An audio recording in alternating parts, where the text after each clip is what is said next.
You know Mickey Mouse? Of course you do. Those big round ears, they're probably one of the most recognized shapes on the entire planet. But the story of how he was created, well, it's one of the greatest comeback stories you've probably never heard. It's a story that starts with some serious heartbreak and betrayal. And that question right there is the key to this whole thing. What if this global icon wasn't the product of some grand plan for fame? What if he was born out of a desperate, last-ditch effort just to keep a dream alive? Let's get into it. So our story doesn't actually begin with a mouse. It begins with heartbreak. To really understand why Mickey is so important, you have to know what and who came right before him. And that story starts with a young, ambitious animator named Walt Disney, who was about to have his world completely fall apart. Meet Oswald the Lucky Rabbit. Before there was any thought of Mickey, this was Walt's big star.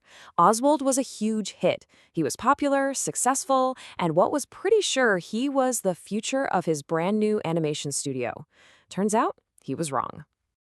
And just like that, everything collapsed. See, Walt went to his distributor in New York to ask for a bigger budget for the Oswald cartoons. But instead, he walked into a nightmare. He found out his distributor had secretly used a snaky clause in the contract to steal the rights to Oswald completely. And to make things even worse, he'd also hired away almost all of Walt's animators. Walt was left with practically nothing. So there he is, on that long, lonely train ride back to California. His entire career in shambles. But Walt Disney didn't give up. Instead, he took out a piece of paper and just started sketching. He drew a simple little mouse, a character born right then and there, not out of ambition, but out of pure desperation. Okay, so that little sketch on the train, that was the spark. But to go from a sketch to an icon, this mouse needed a name, and he needed a voice. And this next part, where a simple character starts to become the personality we all know today, well, it all happened because of one really crucial piece of feedback. So get this, Walt's original idea for the name was Mortimer Mouse. Can you even imagine cheering for Mortimer? Walt thought it sounded sophisticated. Luckily, his wife Lillian, well, she had some different thoughts. Lillian's feedback was pretty direct. She basically said Mortimer just sounded way too pompous and, unfriendly. She suggested Mickey instead. It was more cheerful, more approachable. Walt listened to her, and with that one little change, pop culture history was made. What's just wild is how fast all of this happened. I mean, look at this timeline. In early 1928, Walt loses everything. Just a few months later, by the end of that same year, Steamboat Willie, one of the very first cartoons with synchronized sound, is an absolute sensation. In less than a year, the studio was saved from the brink of total collapse. Incredible. And just a year after that, another revolution. In a short from 1929 called The Carnival Kid, Mickey spoke for the very first time. So what profound, world-changing line did he deliver? Hot dogs. Yeah, hot dogs. It seems so silly to us now, but you have to remember, for audiences back then, hearing a cartoon character actually speak, it was pure magic. It was like nothing they'd ever seen or heard before. Walt's connection to this character was so personal. So much so that from 1928 all the way up to 1947, for nearly 2 decades, Walt Disney himself was the actual voice of Mickey Mouse. He really saw the mouse's optimistic, kind of scrappy spirit as a reflection of himself.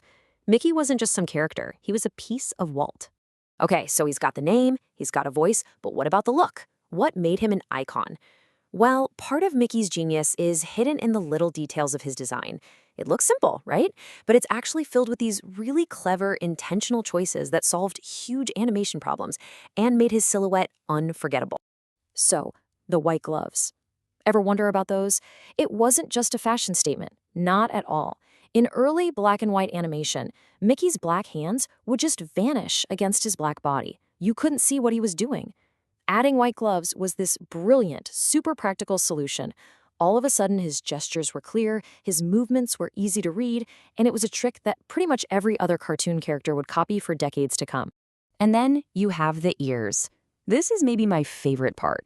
Have you ever really noticed this? No matter which way Mickey turns his head, front, back, side profile, doesn't matter, his ears are always perfect, forward-facing circles. Now, that's completely impossible in real life, obviously, but it was a deliberate choice. It's visual psychology. It guarantees that his silhouette is instantly, unmistakably Mickey from any angle. By 1978, Mickey's status as a cultural icon was, well, it was set in stone. On his 50th birthday, he got this really unique honor. He became the very first fictional character ever to get a star on the Hollywood Walk of Fame. That cemented his place, not just in animation, but in history. But beyond the design, the awards, all the films, Mickey's true legacy, his real power, is that he became a symbol of hope. His impact goes way beyond just entertainment. Because he himself was born from a struggle, he became this really powerful figure for people who are going through their own tough times. I mean, just think about the times he's lived through. During the Great Depression, when so many people had lost everything, Mickey's cheerful, can-do attitude was this wonderful escape. During World War II, his cartoons gave people a few moments of joy and optimism. He became this reliable, constant source of hope in a world that really, really needed it. And that brings us right back to where we started. The world's most famous character is really a monument to resilience. He's this powerful reminder that sometimes our greatest successes are born from our most devastating failures. Mickey Mouse wasn't created to be famous. He was created to survive.